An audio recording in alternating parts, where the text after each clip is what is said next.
What's up, you guys? It's just Yumi, and today I got on here to make a video regarding medical school. And this video is basically by the title, 5 tips to writing your personal statement. So for me, this was such a daunting task because I am by no way a writer. It actually scares me to even share things that I write because I'm always afraid of, the mistakes that I've made or what people may think and all of that. So, I was very afraid to do it, but anytime you're applying to medical school or like a master's program or even sometimes regular university, you have to write a personal statement about yourself. So being that I'm in medical school, I'm going to be applying to a residency program, which requires you to write a personal statement. Even some of our clerkships, we have to write our personal statement and have it submitted to them to get the clerkship.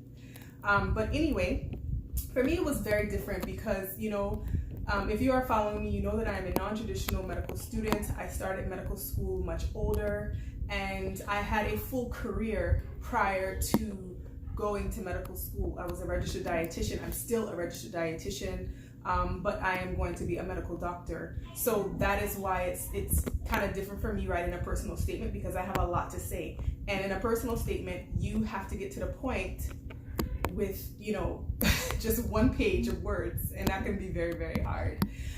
So when I approached it, I ended up going online, looking at different videos where people talked about how they approach their personal statement.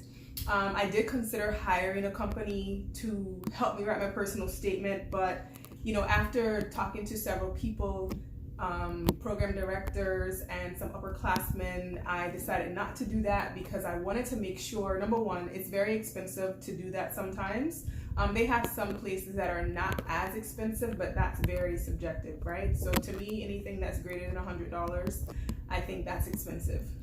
So, and they don't know you. They're basically trying to formulate a personal statement based off of what you're telling them, and it's not you writing it. So I don't feel like it would have a lot of feeling. So that was another reason why I chose not to go that route. So after, looking at some videos and talking to a couple of people, I decided to just try to follow some type of structure because they didn't really give you any type of setup or structure to follow when it comes to writing personal statements. At least my school didn't, and I really didn't find any guidance in that regard. But I will say most of the people that I talked to and looked at, they just said focus on your intro, your body, and your conclusion. And once you do that, then you can kind of start to put things together. In the intro, I just basically tried to put a little synopsis of how I got to where I am today. And I tried to make that very short and sweet. When I got to the body part, that is where the meat of what I wanted the program directors to know about me. That is where I focused at. So I put why basically I chose to become a doctor, why I would be a great doctor, and what made me choose the specialty that I was interested in, and why I would be a great candidate for the residency program. I also kind of included that in my conclusion. But initially, when I first started my conclusion, I just really focused on what kind of residency program what I'm looking for in a residency program.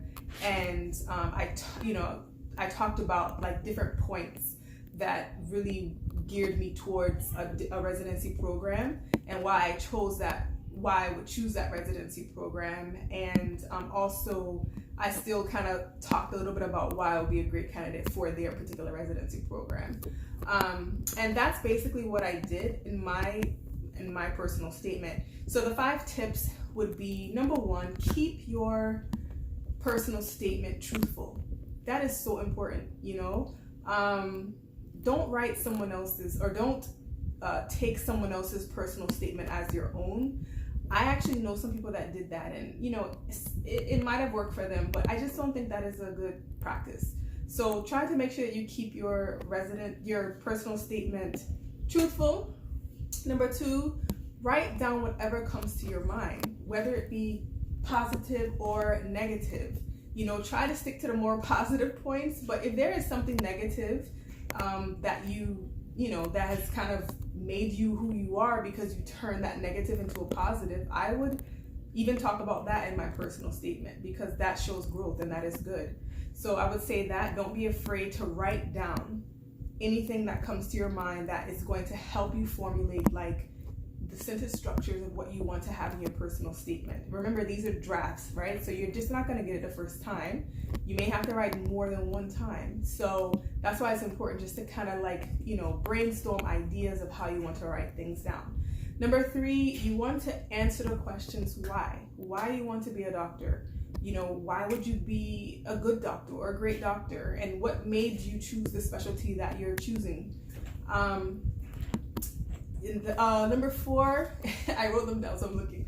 Number 4 is you want to make sure that you keep it to the point.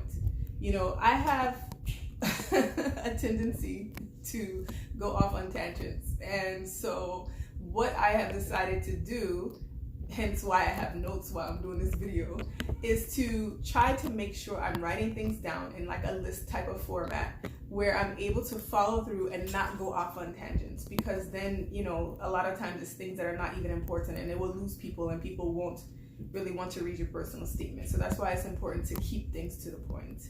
And the last thing that I want to say is make sure you have a lot of people read your personal statement. I particularly had my sister, who's a great writer. She read my personal statement. My mother read my personal statement. And these people, in my opinion, are people that are very good with grammar. They're very good with sentence structure and just making sure that things make sense. I tend to write how I speak. And so sometimes, when you're writing in a professional way, you cannot write how you speak. And so that is why I definitely encourage having, multiple people read your statement. If you have access to previous program directors, allow them to read your statement. There are previous program directors out there that can read your personal statement. If they are a current program director, then they are not supposed to read your personal statement. But I do know that some people, they do whatever they want to do. But in general, a program director that is currently working as a program director is not supposed to read personal statements prior to application. So, but if they're previous program directors, they definitely can do that and give you some points and tips of how to make sure your personal statement is good. That is basically it. Those are the 5 things that I kind of followed. I recently, the last thing, if your school, like my school has actually a review committee, and we were able to send our CV, which is like our resume, to them to review before we, sent anything to programs or uploading things to ERAS, which is what we have to do when we're applying to residency. And we're also able to send our actual personal statements to the review committee as well, where they're able to go over and read our things and let us know, basically, if we're on the right track, take this out, put this in, focus on that. And I really appreciate that. It does take them some time to do it, but I think if your school provides that and it's free, definitely take advantage of that. And so those are the 5 tips basically that I have to help you write your personal statement. I really hope that this video was helpful. And if you liked it, please give it a thumbs up. Make sure you subscribe to my channel. Also, don't forget to share and comment down below and let me know other topics that you want me to discuss in my videos. I will be so happy to do that, and I will talk to you guys later. Bye.